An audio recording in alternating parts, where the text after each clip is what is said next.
Hello folks, thanks for joining me again. Today I am going to show you how to cast off the easy way.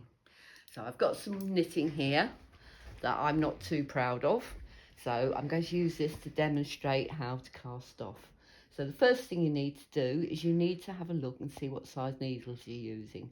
These are 4.5, so I need my 4.5mm needle. Oh, here it is. So I'd lost it then. So I put my other needle down and I get the stitches, and the first thing I'm going to do is create some tension like usual and put my needle in here as if I was knitting. Wrap the wool round and pull it through and pull it off. Then I'm going to put it in the second stitch just as if I was knitting, wrap the wool round and pull it off. But we're casting off, so I take that neat stitch through the first stitch. So let's do it again. Wrap the wool round, pull it through, and then pull it through the first stitch. And that is literally all there is to it. The only thing you have to watch is that you don't pull the stitches too tightly, because if you do, you will ruin the consistency of what you're knitting. You have to keep it parallel. Look, I've dropped a stitch there. That's clever, isn't it? I might have to put my glasses on. No, there you go. Okay. Now, if I haven't got a crochet hook, and I do try and keep them to hand, then I have to use the other needle.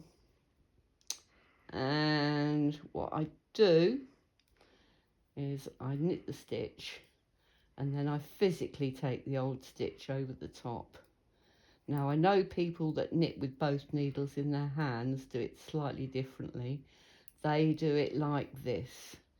They pick up the stitch there and they pull it over.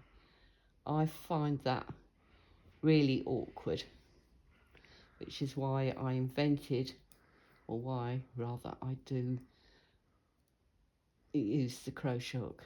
The crochet hook really is so much easier. So I'll just show you again. As though you're knitting, in the stitch, pull it round, push the old stitch off and then pull it through the first stitch. And that is casting off. So I hope you've managed to knit something and can now cast off. As I say, so far I've just done garter stitch, which is basically where you knit every row and you have wiggly lines on both sides. And I want to do a bit on shaping, because there really are some lovely stuff you can knit once you learn how to shape. I'm wearing this skirt today, which is actually 3 years old, so it's not looking its best. And my lovely dog Oakley is modelling a jumper that I have attempted to make. It's not the world's greatest. I'm not going to say I'm really proud of it. But when you learn shaping, you can make these wonderful, wonderful snuggly socks. They are made on really big needles. Oh, I have to sit down to put them on. Really big needles and really thick wool. And you can knit a pair of these in an evening, and they are really good in wellies because they keep you really warm. And when you take your feet out of the welly, the sock stays attached, so you don't have to grovel about in your wellies to get them. Now I've also had a go at making a waistcoat. That's in garter stitch. As you can see, it's too small for me, but I have found someone who wants it, so that's fine.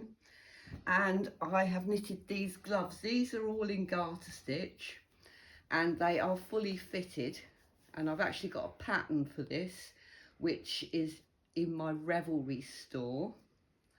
So if you click on the link at the bottom, I hope it's there. I'm still learning about all of this.